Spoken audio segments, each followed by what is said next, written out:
Good morning and welcome back to the channel. This is the 12th of June of 2025 and we're in front of our, or beside our 922B.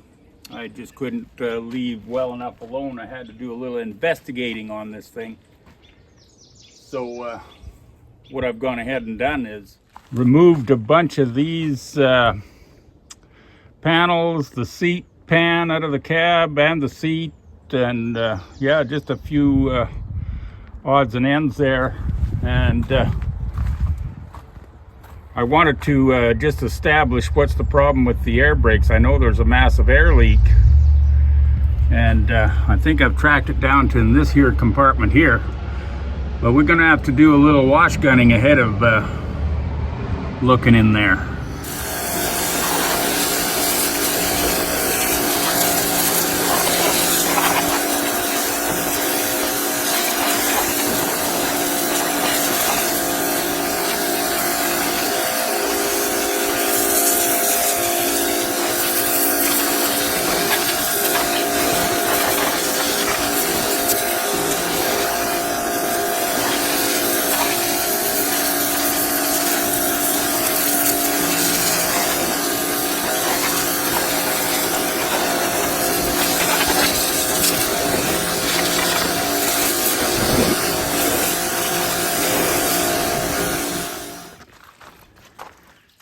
Well, quite a bit cleaner.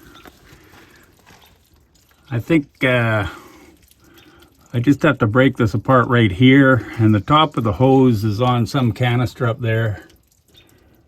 Way up. Yeah, it's on that fitting there going in there, and it's broke off, so I want to just take that hose out of there. I got the floor plates and the seat pan and a few other panels off. That little panel over above that tank down in there below the hot water heater, or the cab heater there, of which is going to go because those hoses are totally rotten. But I got in behind this here. Whenever they wanted to fix this machine in days gone past, you can see they just torched the darn panels out away. And here's the top view of that canister down right there in that area there. It's that hose. So I just got to break that fitting apart. There's also another one right here. I think that line belongs in there. So anyway, one thing at a time. So we'll go ahead and get that first hose pulled out of there, and then we'll try to air this up with a new hose or a repaired hose. Over at this end of the heater is where the remainder of those hoses are, and they just actually were so bad and rotted off that they just pulled out of there. So that's all that wrote for the darn heater hoses. But here's this air hose. Just a regular air hose that belongs in any truck or trailer of today. So I just got to get one from the heavy duty shop there, truck trailer shop, that looks like this length and those threads on it, and it's a pretty common thing. So anyway, yeah, we just got to go get some parts for that. And this here little fixture, focus there, Vern, come off the top of that little what do you call it, there's a little petcock up there. You can open and close it. I don't know why. Looks like the line is here, and I think it heads to the front and it goes over to the dash. So I think it's telling you what your air pressure is. So we just got to get a repair, maybe a stretch of this line, cut it back, put a coupler in it, and put it back together into this fitting here. Maybe we'll get well, I do have better fittings than this anyway, so we'll get that going, and then see if we can get those parts on and throw the air to it and see if she's going to hold pressure. Well, I do have my parts, but as you can see, it's been raining, and it's still raining. Raining in the sunshine. Went to town and picked up a couple of parts. Actual brake hose, proper ends on it and everything, not Mickey Mouse like the one I took off. Got a little extra copper tubing. Did you know that copper tubing and in the world of repairing or building stuff is a thing of the past? We go with a plastic line a lot. I don't know, I'm behind the times, I guess, but anyway. And then I'm just going to connect that. I got a connector here. I'm going to connect the stretch, cut back the old line a little bit, put in a brand new stretch line, connect it up. But it looks like we're going to have to do this tomorrow. Dang it. Good morning. Well, it's finally stopped raining. So I'm down here this morning, going to put this airline into place, and I got to thinking about my earlier high school mechanic training courses, and I remember the can't call him a professor, but the teacher, he told us young fellas that when you're putting these fittings together, you know, it's good to have a thread sealant, like a thread tape or whatever, liquid or the tape, doesn't really matter as long as it's a sealant. But he says you only need it if your metals are the same. Like if you're threading in a brass to a brass or a steel to a steel, you need a tape on it or a sealant.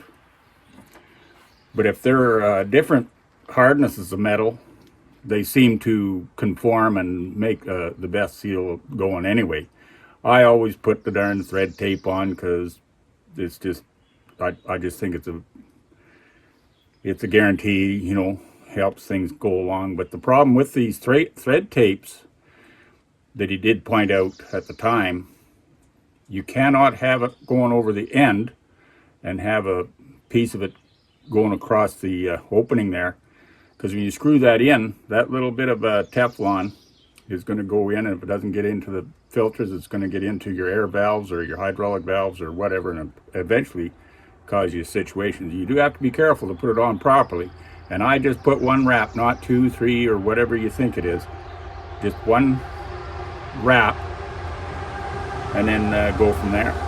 So we're going to go ahead and get this fitting on to that little canister first, and then proceed with getting our hose on.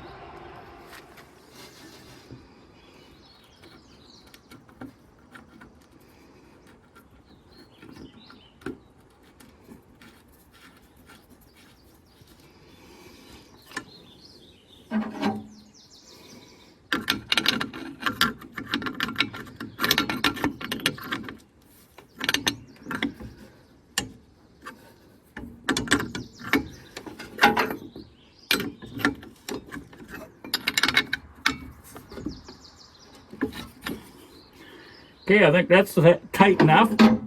Okay, we got that new feed hose in place and attached to that dryer. I can see I need a lot more work to do in here. That dryer is just Mickey Mouse mounted onto some plate or whatever. It's pretty wobbly and whatnot, but this here is just to get these brakes, see where they are, if they're functioning. I'm hoping that the hydraulic part will be functioning. Just trying to get the air thing going for now. There's our little line, our second part of our little repair here this morning.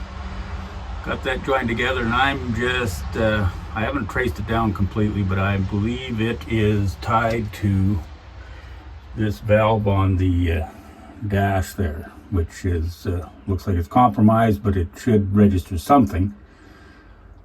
So let's get rigged up and try that out.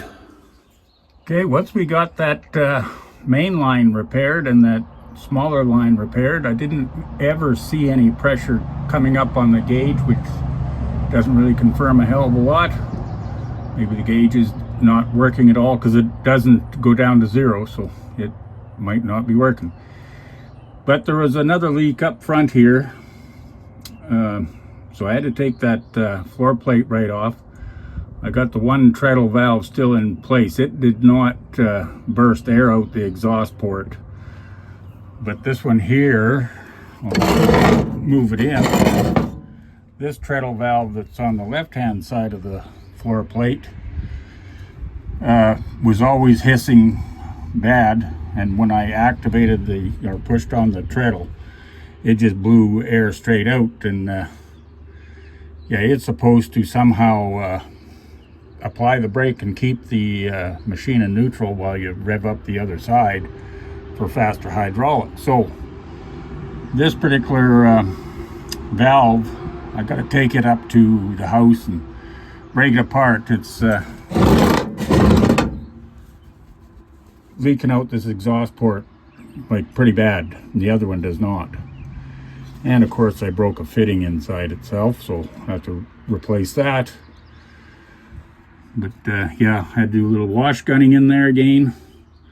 It's still dirty as hell, but a lot better than what it was. So anyway, back up to the house we go, and we'll wash this up, take it apart, pull the nails out of all the hinges on the foot pedal there. Oh, that was a struggle.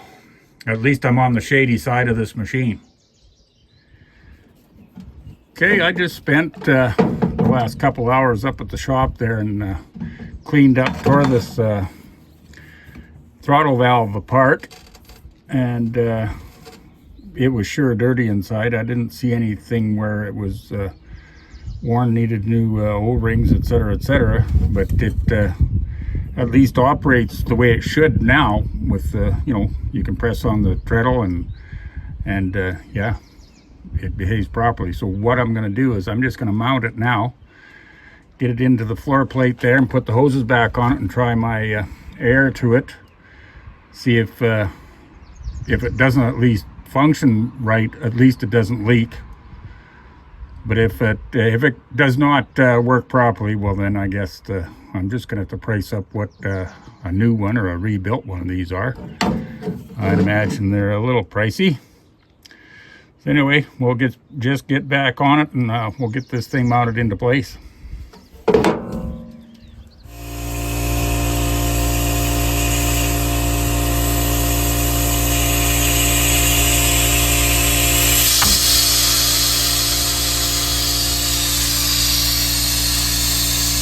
Okay, we worked with that quite a bit, got it all cleaned up. It doesn't sound much better, and still leaking out of the exhaust port here. I thought maybe cleaning it up it would stop that. This here port goes back to that transmission kick out or whatever it actually operates. But I did confirm that the gauge is working, because when I function this treadle, the air shuts off and the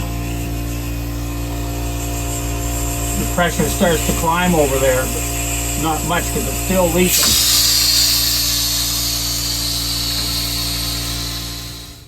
Well, after that, we're not really that much further ahead. The valve still leaks, just leaks differently, different rate.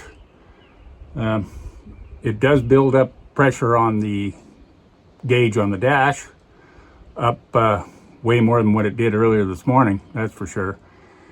When I do function the treadle to the max, it seems to quit leaking, and that's where it gains the air pressure. So I don't know what it's going to take. What I did helped, but it's not solving the problem, so probably a rebuild valve is, or both of them, is the answer. So I'm going to stop work on the 922 again and move on back to the auto patrol again, probably first thing tomorrow, and get that radiator off, open up the front gear cover, try to work some of those injector parts, get them freed up, the rack and the shut off, the throttle, the pumps, just about everything. But anyway, we'll please like, subscribe, comment.